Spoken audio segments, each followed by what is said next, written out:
ডিম ও ডাল যেমন অসময়ের সাথী তেমনি খেতেও মজাদার আর পুষ্টিগুণেও সমৃদ্ধ।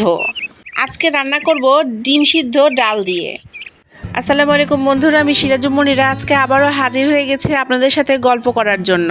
আর গল্পের তালে তালে আজকে শেয়ার করব খুবই ইজি এবং ঘরোয়া একটি রেসিপি। ডালটা খুব ভালোভাবে ধুয়ে নিয়ে আমি ভিজিয়ে রেখেছি প্রায় ঘন্টাখানেক, এবং এখন অন্যদিকে ডিম সেদ্ধ করে নিয়ে ডিমগুলো ছিলে নিয়েছি। সেদ্ধ ডিমের গায়ে এখন লবণ, হলুদ ও মরিচের গুঁড়া মাখিয়ে তেলে ফ্রাই করে নিব। ডালটা চাইলে আপনারা কিন্তু সেদ্ধ করে নিতে পারেন, আমি সেদ্ধ করিনি, কেননা এমনি 2 বলক হলেই ডালটা সেদ্ধ হয়ে যাবে।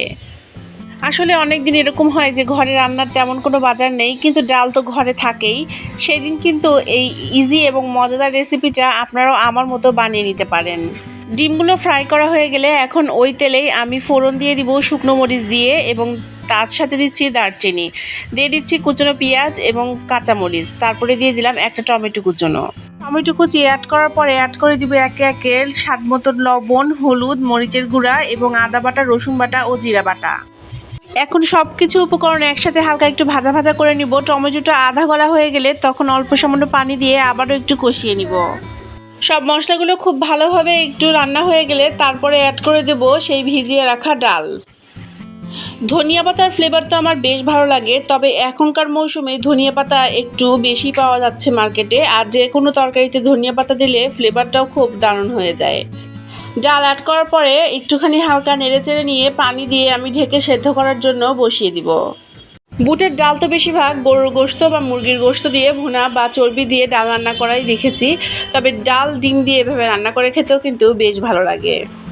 আর যেহেতু একটু চটজলদি রান্না হয়ে যায় এবং খেতেও সুস্বাদু, সাথে পুষ্টিগুণ সমৃদ্ধ, তাই অনেকেরই খাদ্য তালিকায় এই খাবারটা রাখতে পারেন। ডালটা প্রায় সেদ্ধ হয়ে আসলে তখন অ্যাড করে দেব ভেজে রাখা ডিমগুলো।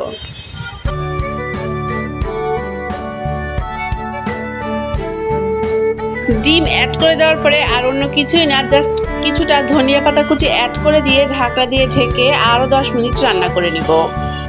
ডাল ও ডিমের এই রেসিপিটি যেমন ভাত দিয়ে খেতে ভালো লাগে, তেমনি রুটি ও পরোটার সাথেও অসাধারণ লাগে, আর লুচি হলে তো কথাই নেই। ডাল ও ডিমের রান্নাটি আমার একদম কমপ্লিট, আর এখন সাদা গরম ভাতের সাথে আমি খাবারটা সার্ভ করে দিচ্ছি। আজকের এই ইজি ঘরোয়া রেসিপিটি আপনাদের কেমন লাগলো অবশ্যই কমেন্টে জানাবেন, আর কেউ কি এভাবে ডাল দিয়ে ডিম দিয়ে রান্না করেন তাও কিন্তু কমেন্টে জানাবেন।